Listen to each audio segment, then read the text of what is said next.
Hello viewers and welcome to our daily bulletin broadcast from Hanoi. Up next are the headlines. Government asks for better preparations for tropical storm Dianmu. Prime Minister Nguyễn Xuân Phúc directs investigation into the killing of leaders in Yên Bái province.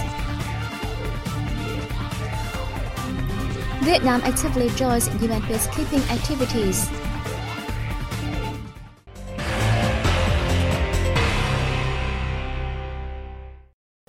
On August 18, Prime Minister Nguyễn Xuân Phúc sent a dispatch to localities, ministries and relevant agencies to ask for prompt moves to brace for tropical storm Dianmu, the third of its kind to hit the country so far this year. The storm is forecast to directly impact the northeastern and north-central regions on the morning of August 19, causing torrential rains and consequently landslides and flash floods in mountainous areas the following days. The same day, Deputy Prime Minister Trịnh Đình Dũng chaired an online meeting on the preparation for the arrival of Typhoon Dianmu. He asked the localities forecast to be hit by Typhoon Dianmu to ask vessels to find safe shelters at sea. According to the National Center for Hydrometeorological Forecasting, coastal localities like Quảng Ninh, Hải Phòng, Thái Bình, Nam Định and Ninh Bình in the north and the central provinces of Nghệ An and Hà Tĩnh will experience strong wind with a level 3 disaster risk. Prime Minister Nguyễn Xuân Phúc has said the shooting, which left 3 deaths on August 18 in Yên Bái province, is a great loss and has been a special serious incident so far in the province and across the country. He asked the Ministry of Public Security to work with local police to investigate the incident. On the morning of August 18, Director of the Provincial Forest Protection Agency, Đỗ Cường Minh, entered the office of Secretary of the Provincial Pilot Committee, Phạm Duy Cường, and Chairman of the Provincial People's Council, Ngô Ngọc Tuấn, started firing at the 2 officials and then shot himself. The 2 victims and the shooter were rushed to the local general hospital in critical condition and all died the same day. Speaking at a press conference on the shooting, Chairwoman of the Provincial People's Committee, Phạm Thị Thanh Trà, said, Yên Bái is stabilizing the situation and preventing new developments. Yên Bái is in the storm. In reality, Typhoon Dianmu is about to hit the province and it will focus on preparations for the storm and funerals of the late leaders. Earlier on the morning of the same day, Prime Minister Nguyễn Xuân Phúc made a trip to the northern mountainous province of Yên Bái following the shooting. He asked Yên Bái public security and defense sectors to prevent negative occurrences impacting political stability as well as social security and safety. He also met the hospital staff and asked them to do their best to save the victims. Doctors from the Hanoi-based Bạch Mai Hospital were sent to help with the treatment. President Trần Đại Quang has said religious activities must aim to strengthen the solidarity of religious followers in the Great National Unity Bloc so as to serve national construction and defense. The state leader made the remarks at a reception for 29 dignitaries representing 17 religious organizations nationwide in Hanoi on August 18. He urged religions to carry forward their humanitarian values and religious ethics to lead a wealthy life and encourage their followers to actively participate in socio-economic cultural development and protect security and order in their localities. Applauding religious followers' contributions to national construction and defense, the leader noted his hope that the religions will continue to unite with each other and with people nationwide to bring the country forward. Vietnam is currently home to 39 religious organizations from 14 recognized religions, with 28,000 places of worship and 25 million followers, or about 27% of the country's population. The country ranks 3rd worldwide in terms of belief and religious diversity. President of the Vietnam Fatherland Front Central Committee Nguyễn Thiện Nhân has suggested the Republic of Korea support Vietnam in infrastructure development and cybersecurity worker training. The front leader made the proposal while paying a courtesy visit to Speaker of the National Assembly of the Republic of Korea, Chung Seo-kun, on August 17 as part of his friendly visit to the country.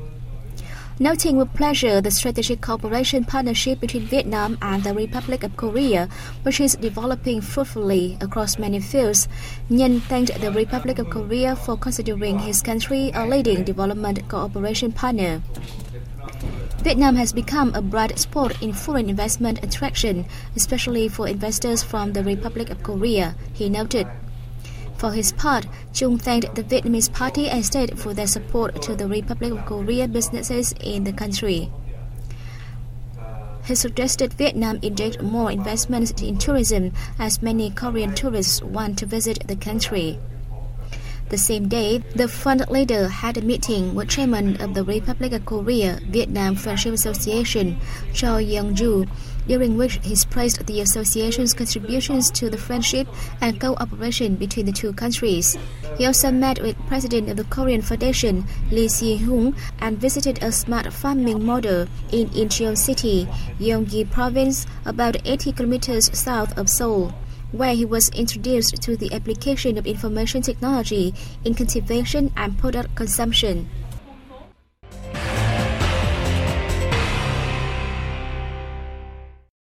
The participation of Vietnamese officers in the UN peacekeeping missions has helped improve the image of Vietnam and its soldiers in the hearts of international friends.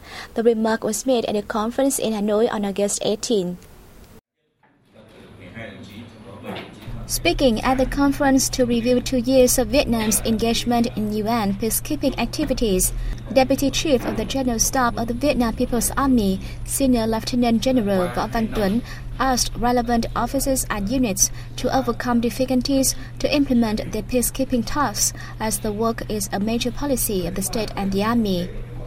Tuấn asked the Vietnam Peacekeeping Center to work closely with agencies involved to send more individual officials and study the possibility of deploying units at peacekeeping missions abroad to ensure security and safety. In 2 years, Vietnam has sent 12 officers to the UN's peacekeeping missions, including 3 to South Sudan and 2 to the Central African Republic. Vietnamese peacekeepers have fulfilled their tasks and coordinated well with foreign colleagues.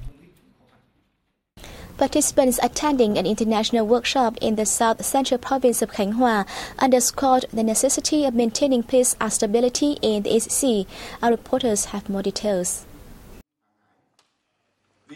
Nearly 30 speeches delivered at 3 discussion panels focused on the legal status of islands and rocks in international law, sovereignty disputes over Hoàng Sa, Paracel, and Trường Sa Spratly archipelagos, and the Hague Tribunal's ruling on the Philippines' lawsuit against China. Delegates stressed the importance of free navigation and overflight in line with international law in the East Sea to both regional countries and others around the world. They also reiterated the principle of resolving international disputes by peaceful means on the basis of international law, including the 1982 United Nations Convention on the Law of the Sea, and the application of this principle in dealing with East Sea-related disputes.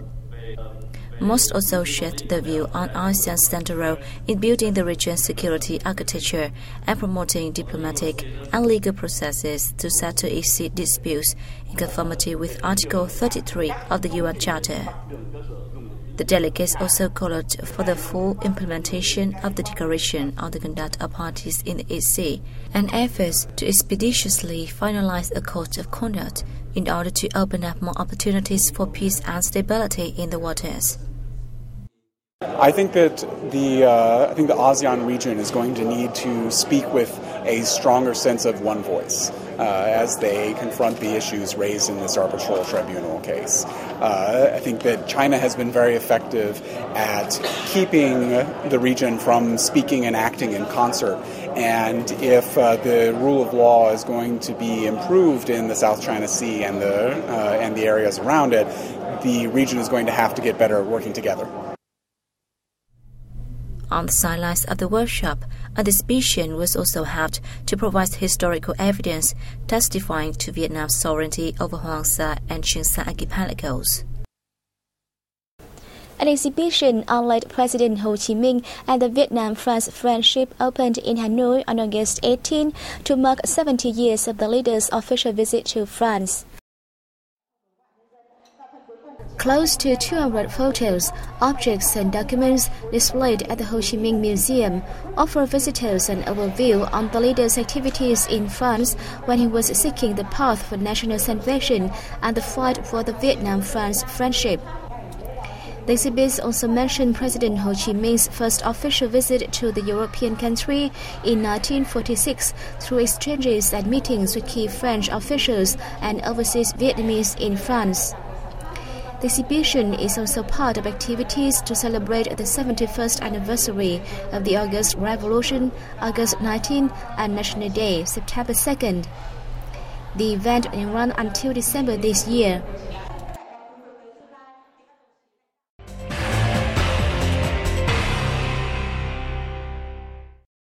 More than 100 Vietnamese and Japanese scientists, experts and managers have just gathered in Hoi An City of Central Quảng Nam Province to discuss ways for the restoration of Chùa Cầu Pagoda Bridge, a tourist attraction in the locality.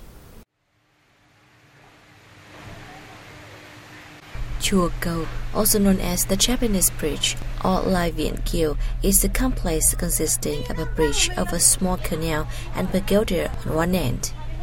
It was said to be built in early 17th century by Japanese businessmen. Recognized as the National Cultural and Historical Relic Site in 1990, the bridge is a symbol of Hoi An Ancient City, a UNESCO-recognized World Cultural Heritage Site, as well as a symbol for the traditional cultural exchange between Vietnam and Japan.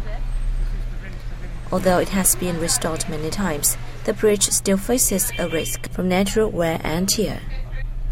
Experts assessed the historical and cultural values of the bridge and its condition, while proposing measures to restore and preserve it in order to sustainably promote its historical, cultural, and architectural values and boost Hoi An City's socio-economic and tourism development.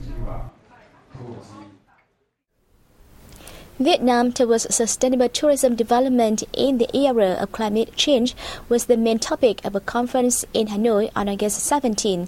The conference was hosted by the Vietnam National Administration of Tourism. Climate change has affected agriculture, fisheries, culture, tourism, trade and services in Vietnam, as well as transport, industrial construction, and public health. Sea level rise has put some beaches at a high risk of erosion and vanishing, affecting natural resources in coastal lowland areas and damaging cultural heritage sites, sanctuaries, and ecological tourism reserves. To cope with the global issue, experts from the environmentally and socially responsible tourism project began building a document guiding good practices for sustainable tourism development in the context of climate change in Vietnam in April 2016. The mitigation and adaptation problems. So with mitigation, it means that we're supporting Vietnam industry to try and cut back on its carbon emissions, to try and reduce its energy usage, and in adaptation, it's trying to help the industry to react and respond to the changes that are coming about caused by climate change, such as coastal erosion in Hoi An, for example. Tourism is expected to become a spearhead industry of Vietnam by 2020, contributing over 10% to the country's GDP, bringing home over $15 billion in revenue and generating numerous jobs for workers. To realize their goals, the tourism sector is pushing ahead with sustainable development policy regarding responsible tourism as a path to success.